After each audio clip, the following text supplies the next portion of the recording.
مرحبا أهلا النوادي. Alhamdulillah, puji syukur kehadirat Allah, salawat salam senantiasa tercurahkan kepada junjungan mulia Nabi tercinta Sayyiduna wa Maulana Muhammad sallallahu alaihi wasallam beserta seluruh keluarga beliau, sahabat beliau dan umat beliau yang senantiasa melaksanakan ajaran beliau hingga akhir masa nanti. Masih melanjutkan tentang aurat laki-laki fil khalwah, di dalam sendiri, asawatani, yaitu gubul dan dubur. Kaitannya dengan adabu dukhulil khala, adab masuk kamar mandi.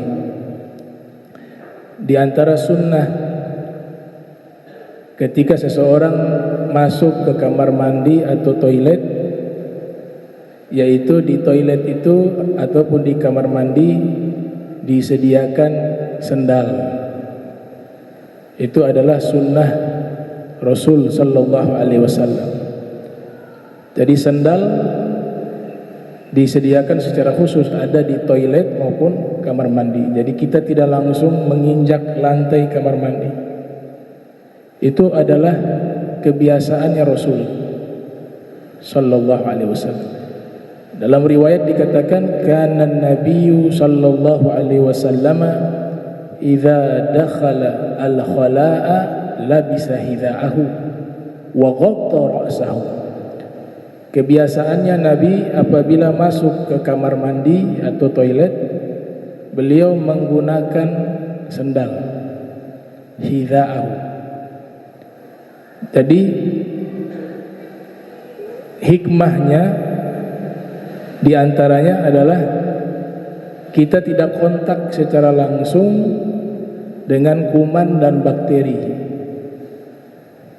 Sebab kita ketahui di dalam kamar mandi, toilet, mohon maaf ya, tempat urin, kencing, itu bakteri banyak di situ. Belum juga kotoran. Sekalipun kamar mandi itu bersih, tapi karena fungsinya juga untuk qadil hajah, buang air kecil, buang air besar, di situ pasti banyak kuman. Sehingga untuk steril, bersih diri kita, tidak ada kontak langsung dengan kuman dan bakteri, maka disunnahkan menggunakan sendal. Itu yang tinjauan medis seperti itu. Ya. Sekalipun ini kita niatkan untuk ittiba Nabi, dapat pahala, tapi setiap sunnah ada hikmah. Setiap sunnah ada hikmah. Ada juga dalam tinjauan medis, kaki kita ini ada namanya titik refleksi. Telapak kaki ini tersambung dengan seluruh organ tubuh manusia. Makanya bisa disebut untuk mengetahui sakitnya seseorang, ada satu metode namanya pijit refleksi. Dari kaki, kalau dipencet bagian ini sakit, oh yang sakit jantung, ini yang sakit ginjalnya, dan seterusnya. Karena urat-uratnya itu tersambung dengan apa yang ada di telapak kaki.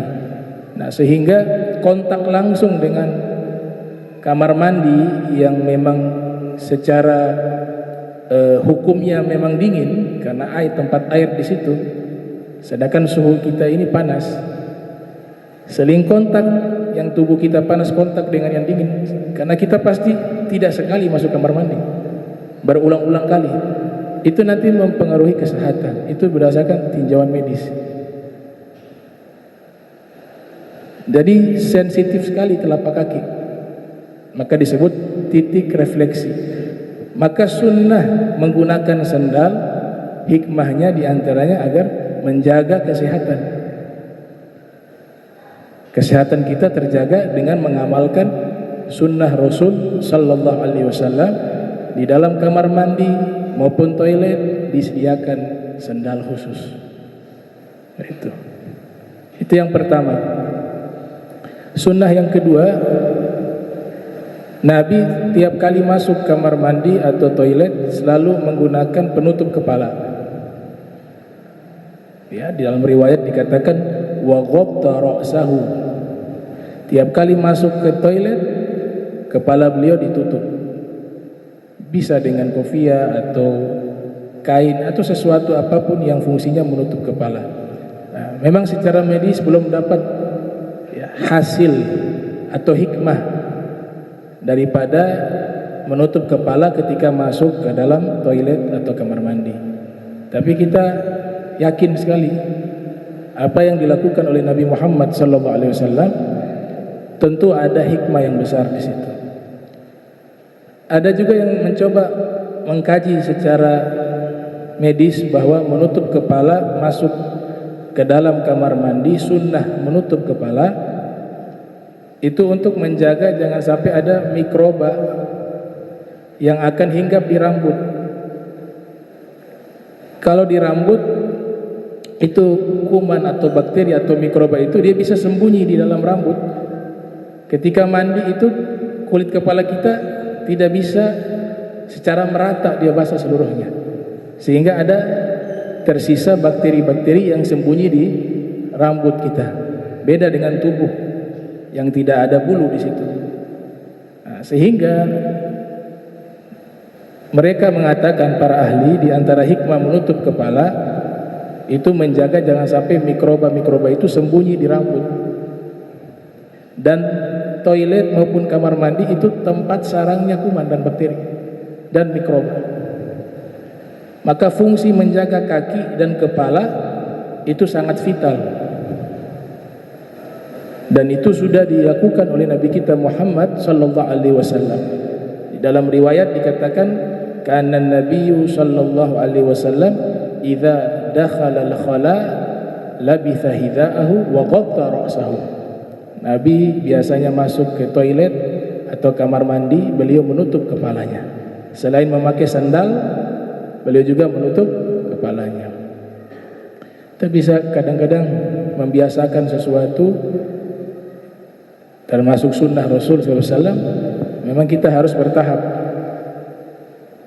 Kita buat satu aturan, misalnya ada kopiah khusus, peci khusus yang digunakan tiap kali masuk kamar mandi ya. Walaupun memang ada yang berpendapat di masa Nabi dulu toilet terbuka sehingga malu kepada Allah karena tempat terbuka mereka menutup kepala sehingga wajah tidak terlihat. Ada yang berpendapat agar orang lain tidak melihat wajahnya dia, jadi penutupnya sekaligus dengan wajah, sehingga buang hajat di tempat terbuka ada orang lewat tidak mengenali siapa yang buang hajat. Dengan cara apa? Menutup kepala. Itu yang coba diterangkan oleh orang-orang belakangan ini. Tapi saya berpegang dengan pendapat ulama terdahulu yang mengatakan hukumnya sunnah menutup kepala. Itu kan hanya spekulasi dan tafsiran-tafsiran ya, hanya dugaan-dugaan. Tapi yang pasti ulama-ulama besar mengatakan sunnah. Di antaranya Imam Ghazali mengatakan sunnah masuk kamar mandi atau toilet dengan menutup kepala. Imam Haramain juga mengatakan sunnah. Al-Imam Baghawi juga mengatakan sunnah dengan lafaz yustahab an lan yadkhula al-khala'a makshuf ra's. Makruh atau tidak dianjurkan seseorang masuk ke kamar mandi atau toilet dengan keadaan kepala terbuka. Itu pernyataan mereka di dalam kitab-kitab mereka, termasuk Imam Nawawi. Nah, jadi hukumnya sunnah, yustahab. Jadi sunnah yang pertama, masuk ke toilet atau kamar mandi ada sendal yang digunakan ketika kita beraktivitas di dalam kamar mandi atau toilet. Cari sendal yang anti licin ya. Kan ada sendal juga yang licin, itu bahaya. Cari sendal yang anti licin. Kemudian tidak perlu sendal yang terlalu mahal ya, karena fungsinya hanya di toilet, disediakan khusus. Kepala penutup bisa kopiah, bisa juga topi Apalagi zaman sekarang ada tuh, kalau mandi kan rambut penutup.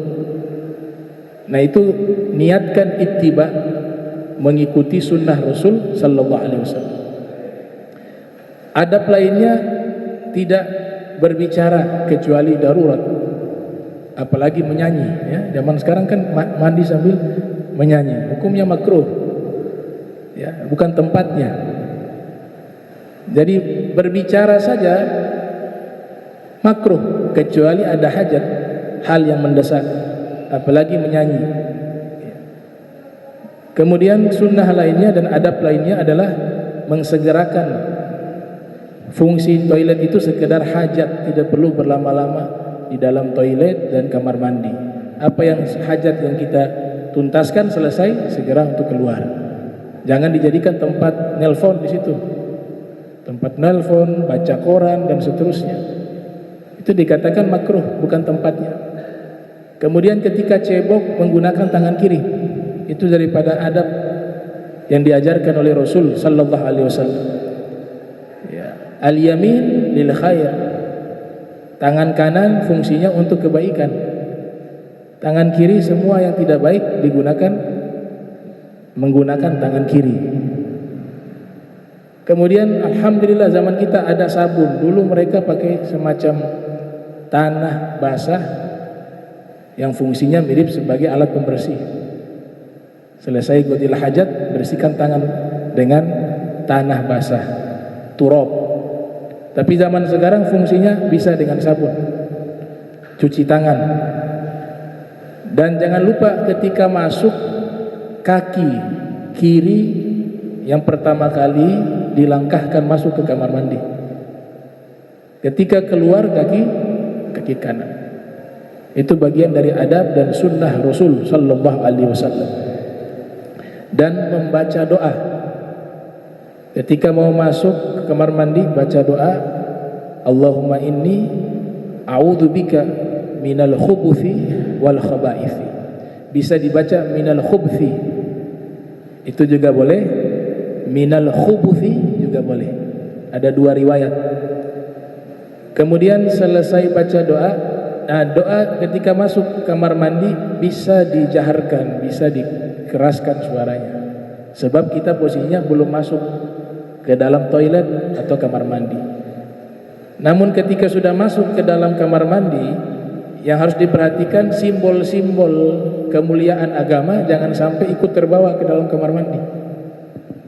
Misalnya di handphone ada wallpaper gambar Ka'bah, ada Al-Quran, itu jangan sampai ikut ke bawah.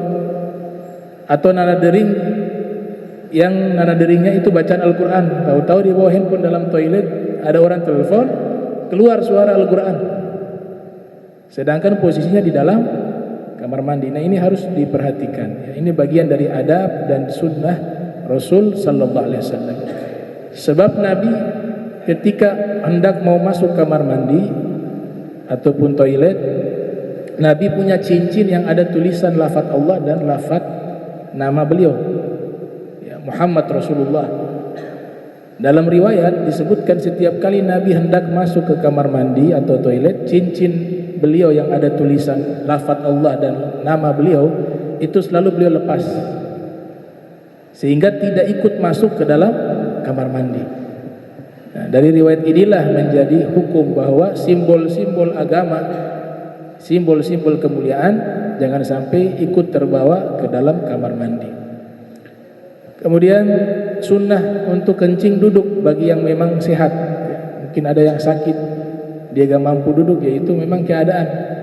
Tapi sunnahnya itu duduk. Ya, spesifiknya Imam Ghazali jelaskan sangat terperinci dalam kitab Bidayatul Hidayah. Kemudian disunnahkan berdehem selesai kencing tanpa mengeluarkan suara, untuk melancarkan atau mengeluarkan sisa-sisa kencing yang masih tersisa dengan berdehem ya, tanpa suara, sehingga dia keluar bersih. Kemudian daripada adabnya juga atau sunnahnya, untuk laki-laki kemaluan bawah itu digosok pelan-pelan di bagian bawah, sehingga membantu ada sisa-sisa kencing di kemaluan itu bisa keluar, dan menghilangkan was-was. Yang punya penyakit was-was yaitu ambil air sedikit, percikkan ke celana dalam, sehingga menghilangkan was-was takut ada kencing yang keluar najis. Kalau itu sifatnya was-was, kata Imam Ghazali, ambil air dipercikkan. Dan jangan terburu-buru menuntaskan kencing. Kadang-kadang terburu-buru, akhirnya sudah pakai celana lengkap keluar, baru itu kencing keluar. Sehingga Imam Ghazali mengajarkan itu jangan terlalu terburu-buru. Bahkan ada anjuran kita jalan beberapa langkah dulu setelah tahapan tadi, berdehem, kemudian menggosokkan kemaluan di bagian bawah agar kencing itu bisa keluar. Kemudian jangan langsung menggunakan pakaian, tapi ada beberapa langkah untuk memastikan, namanya al-istibra'. Sudah tuntas benar, kencing itu sudah bersih, tidak tersisa. Nah, setelah itu pakai celana dalam atau celana dipercikkan air untuk menjaga-jaga ada keluar sedikit dari najis tersebut, sehingga hilang was-was itu.